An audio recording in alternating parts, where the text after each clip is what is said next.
All right, so do you need to be an expert in construction in order to start flipping houses? The answer is absolutely not. What's going on, everybody? It's Jamel Gibbs, your family-oriented entrepreneur.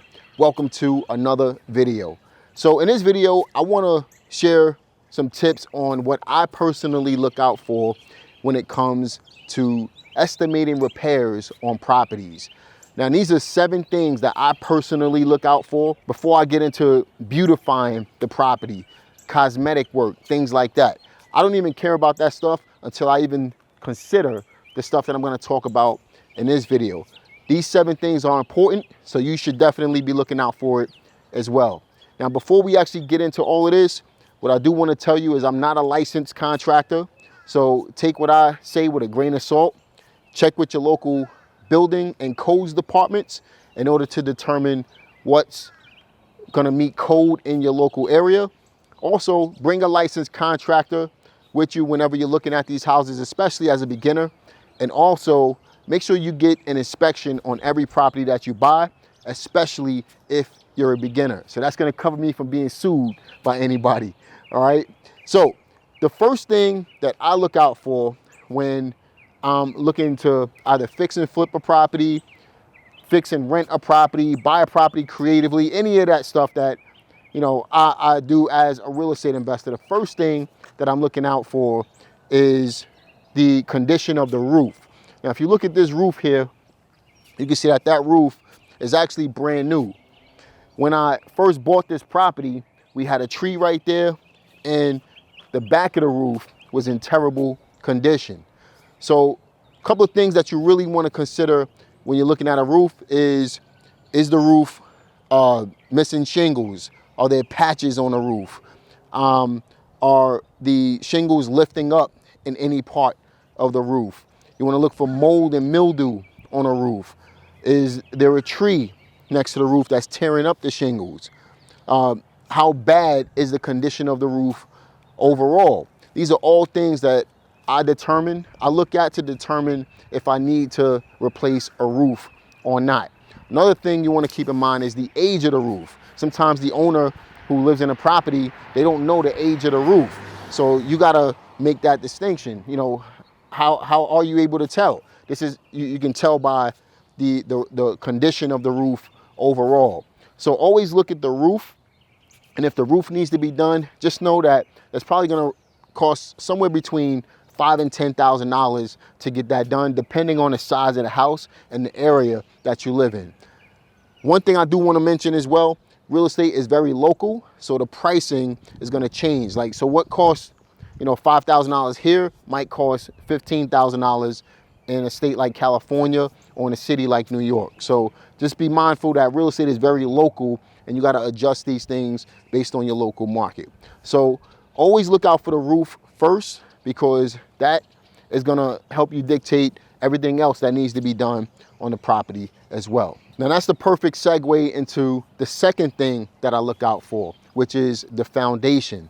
A couple of things that you can do in order to determine if the foundation needs work is to look at the top of the roof. If the horizon of the roof is on a straight line, then you probably don't have any foundation issues, but you still might want to get it checked out. If the roof is bowing in the middle of the roof, so let's just say that that roof was bowing a little bit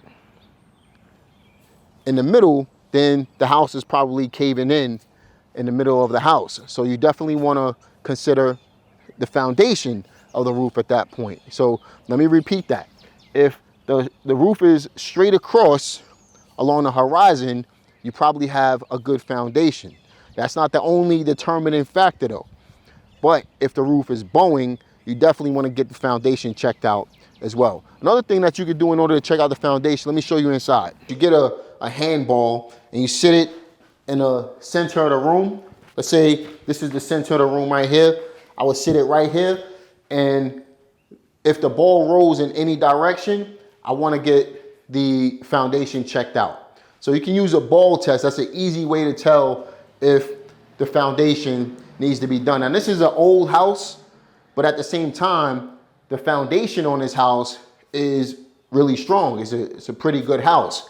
So if I sit a ball right in the middle of the floor, it's probably not going to go anywhere, and I can tell based on, just looking at the floor. But two things, if you had to check out the foundation in any way, look at the bowing of a roof. If it's bowing, check out your foundation. That means the house is probably caving in, slowly caving in, and also do the ball test. All right, sit a handball in the middle of the room, and if it rolls in any direction, get your foundation checked out. Obviously, there's some other things that you can look out for, like is the ceiling separating from the drywall? Is the floor molding separating from the floor? Is the drywall separating from the floor? Do you see large cracks in the foundation outside? Is it larger than your finger? You definitely want to get the foundation checked out. These are all things that you want to be mindful of when you're looking at the foundation of a property. Another thing that you can look out for is an issue that I have right here. So although this foundation is really strong, they had, the previous owner had a washer and dryer in the kitchen. And because of that, it caused a lot of water damage. As you can see, I got to get a lot of water damage replaced in this kitchen. But also the floor is kind of weak right here. So I can feel it just by walking across it. This whole thing has to be cut out. You got to check out the joists below. But overall, the foundation in this property is really good. So look out for soft spots in the floor as well. So this is how you check out the foundation of a property. The next thing I want to talk about is the electrical panel. Now, whether your electrical panel is outdoor or indoor, you definitely want to get your electric checked out. And let me show you something real quick.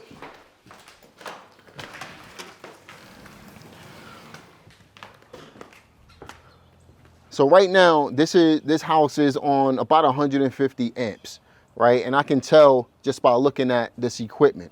So in order to be able to tell if your electric needs to be updated to a 200 amp, you want to know how to look at the box. There's two ways to be able to dictate that. Number one, you can look at the panel. And a lot of times the panel will have the information right on the inside. It'll tell you if it's 100 amp or 200 amp. This is 150 amp. Right? So if you look at the panel, it'll be able to tell, and then the meter box will be able to, you'll be able to tell, an electrician can be able to tell how many amps is running into the house through the meter box as well. Another way that I learned through an electrician on how to tell how many amps is running into the house is by the size of the pole. So basically, this pole is about an inch, maybe an inch and a half. Not 100% sure, but that will tell you how many amps are actually running into the house. Typically, when you have a 2 to 2.5 inch pole, 9 times out of 10, there's going to be 200 amps running into the house. So if the PEX pipe that's covering the wires is at least 2 to 2.5 inches wide, then 9 times out of 10, you're going to have 200 amps running into the house, which is what you want. If a house has less than 200 amps running into the house, bet on you having to upgrade the electric or at least upgrade the panel to 200 amp. Now, as you can see, all of this is old right here. Showed this to you before in previous videos. Obviously, this needs to be done. And we're actually putting this box inside the house. So just keep all these things in mind when you're looking at the electric panel and determining if you should do the work on the electric or not. So always have at least 200 amps running into the house, and you can tell by the size of the pole. Once you look at the roof and you look at the foundation, you can see this foundation right here is in basically mint condition. And then you look at the electrical panel. Next thing you want to look at is the plumbing. Let's go inside so I can show you some things about the plumbing. Once you get all of that other stuff out of the way, the next thing you want to look at is the plumbing and the sewer lines. Now this is old cast iron pipe right here. 9 times out of 10, if you see rust around this might pass inspection. It might be up to code, but you probably want to get it replaced. These older homes were built with this old cast iron pipes. And then for the water lines, you have galvanized pipes. If you have that stuff, you might have rust all on the galvanized pipes, and that's going to dictate if you should change the pipes or not. There's a pipe right here, as a matter of fact, that has a hole in it, right? These are old pipes that they were using back in the day. Let me show you something else with the galvanized piping.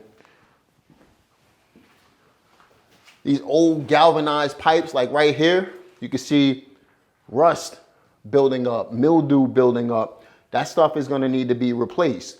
So if you see any of this on these types of pipes, this is called galvanized piping. If you see any of this on these types of pipes right here, you definitely want to replace all of this. And that's how you know your plumbing will 9 times out of 10 need to be redone, which can mean opening up walls and running new piping and all of that stuff. And once you start opening up walls, if you got leaking pipes in the back, you're gonna have dry rot and all kinds of other stuff going on that you're gonna have to replace with that as well. So you gotta factor these things in. If the plumbing needs to be redone completely, you gotta factor in what's gonna happen when you open up the walls. If the plumbing can be redone from the basement or from underneath the house, and you don't have to open up the walls, that will cost you less money. So typically for an electric panel, you might spend between $8,000 and $12,000. I've been quoted $13,000 just the other day, and that guy, that's a whole nother story I'm not going to mention. For plumbing, you can spend as much as $10,000 as well. So for a roof, you might spend between 5 and 10, depending on your area. For electric, you might spend, $10,000. For plumbing, you might spend $10,000. For the foundation, it can range between $3,000 and maybe $8,000 or more. Depends on how bad the foundation of the property is. So just keep these things in mind when you're factoring your numbers and estimated repairs on the properties that you're looking at. The next thing that you want to keep in mind is the heating and air system in the property. Let me show you something outside. All right, so check it out. On these older homes, typically houses that were built before, 1950-ish, you're gonna have these oil tanks. You definitely want to get these removed. But let me show you something over here when it comes to HVACs.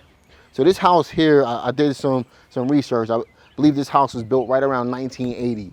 As a flipper, this is the ideal property that you want to be looking at. Anything that was built mid-1970s, 1980s, and so on, they're not going to have the asbestos problems, the lead-based paint problems, and things like that. So if you could find a house mid-1970s, 1980-ish, you're going to find yourself a really good house. That's probably going to be easier to rehab overall. But in this particular house, you got an HVAC system.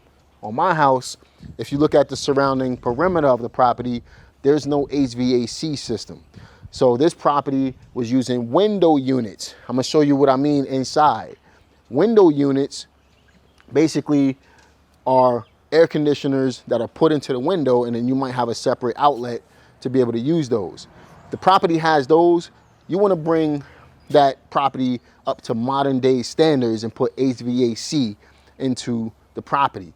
That can cost you some money, right? In this case, it's costing me about $7,000 in this property to put in a brand new HVAC unit, as well as running the ducts all through the house. Now, that's going to depend on your market again and the size of the home. My personal home, when I replaced my HVAC unit, it cost me as much as $32,000 to be able to do it due to the size of my home. So you want to definitely price that stuff out in your local area to get an idea of what it's going to cost. Now, the last thing that I look out for when I'm looking at a property to be able to determine how much work is actually going to need before I look at the cosmetic stuff is I'm looking at the windows. And the main thing I'm looking for are cracks in the windows, holes in the windows, and if it's a single pane or double pane window. Now, generally single panes are, pretty decent windows, but you got to see what's going to meet code in your local area. But windows are super important. So what I do is I'll count every single window that the house has, and then I'll add maybe $40 per hour. So about $350 per window onto the cost of the property the repairs that the property actually needs. So just keep that in mind as well. Count your windows, and if they need to be replaced, definitely consider replacing all of the windows in the property. So you got the roof, you got the windows, you got the foundation, you got the electric, you got the HVAC system, and then you also got the foundation of the property as well. And there's one final thing that I wanted to share with you. I told you I was going to share 7 tips with you, and that is the shrubbery around the property and the water flow. We put new gutters on this property right here that's facing away from the property. You want water running away from your property, not toward your property, and that way you can keep the property in sound condition. You can keep the foundation in good shape, and ultimately the water won't damage your property. So over here, you can see we had a huge tree removed. Now this tree was only about a foot away from the property. You can see right here, it's probably not even 6 inches away from the property. But ultimately, that was destroying the roof. And thankfully, it wasn't destroying the inside of the property, but it could have. And if I would have had other shrubbery around the property that's relatively close to it, and I would have had a wooden foundation, that would have caused issues. So just keep that in mind as well. So 7 things to look out for. Again, number 1, you definitely want to look out for the roof. You want to look out for the foundation. You want to make sure you check out the electric, check out the plumbing, check out the HVAC system. If it doesn't have one, you definitely want to add it. If it has one, find out how old the HVAC system is. If it's more than 10 years, replace it. If the roof is more than 15 years old, replace it. If the electric hasn't been upgraded lately, replace it. These are all things that you have to do in order to be able to, number 1, make sure you're meeting code in your local area, but also provide your tenant or the person that's going to buy the house from you with a sound property. Check all these things out. And remember, houses only meant to last 70 to 100 years, especially the houses that's being built these days. Generally, you know, I heard from a builder that they build houses to last 50 years. So if the house is 50 years old or more, you definitely want to start thinking about major repairs that need to be updated in the property. So just keep all these things in mind when you're estimating your repairs, and that's going to help you when you're determining how much you should actually pay for a property. Be sure to like this video, subscribe to this channel, click the notification bell. I hope you guys enjoyed this video. Leave a comment in the comment section. Let me know some other pointers that you might know that I personally didn't mention in this video. There's a lot to it that I didn't mention in this video. I wanted to keep it very basic. But leave a comment in the comment section. Let me know your thoughts on this video, and I'll see you guys on the next one. Take care.